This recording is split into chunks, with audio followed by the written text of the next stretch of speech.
ఇంకొక నందిగా శివయ్య నన్ను ముడి వేసేసేయి నంది వాహనంలాగా అని నేను చెప్పాను మొన్న. నిజంగా ఇలాగే చేశాడు. అనుకోకుండా మేము గుడికి వచ్చాము. చాలా పెద్ద వర్షం అండి. అసలు ఇక్కడ గుళ్ళోనే చిక్కుకుపోయాము. ఇక్కడ అమ్మాయిని తప్పించి ఎవరు లేరు ఇక్కడ.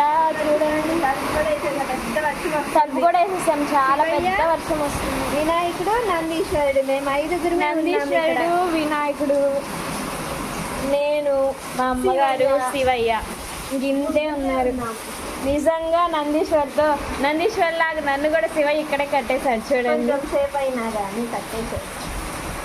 కొంచెం సేపు అయినా కానీ కట్టేశాడు. చూడండి శివయ్య మనని ఆలకిస్తూ ఉంటాడు, మనతోనే ఉంటాడు. మనం ఏం చెప్పినా ఆలకిస్తూనే ఉంటాడు. చూడంండి అలా అన్నానో లేదో ఆ పాటలో ఇలాగా చెప్పు. ఆ పాట పదం పాడు. ఆ పాట పాడు.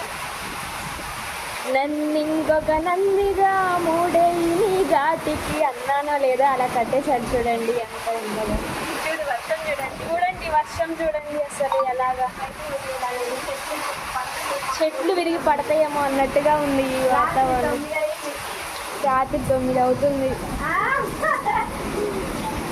తెలివి కన్ను తెరుచుకుందయ్యా శివలింగమయ్యా మనసు నిన్ను తెలుసుకుందయ్యా మాయ గంటలు తీయ తెలివి కన్ను తెలుసుకుందయ్యా శివలింగమయ్యా మనసు నిన్ను తెలుసుకుందయ్యా మాయ గంటలు తీయ మన్ను మిన్ను కానరాక జరిగిపోయే పాత బతుకు ఉన్న నిన్ను లెవలు గుంట మిడిసి పడితే నింత వరకు నీదయ విభూతిగా పుయ్యర నా వంటి ఇంకొక నందిగా మూడేయి నీ కాటింది ఏ జన్మ పుణ్యము నిన్ను చేరుకుందిరా శివ శివ శంకర సమ్మ శివ శంకర హరం హర హర హర నీలకంఠ శివ శివ శంకర సాంబ శివ శంకర హరం హర హర హర నీలకంఠర.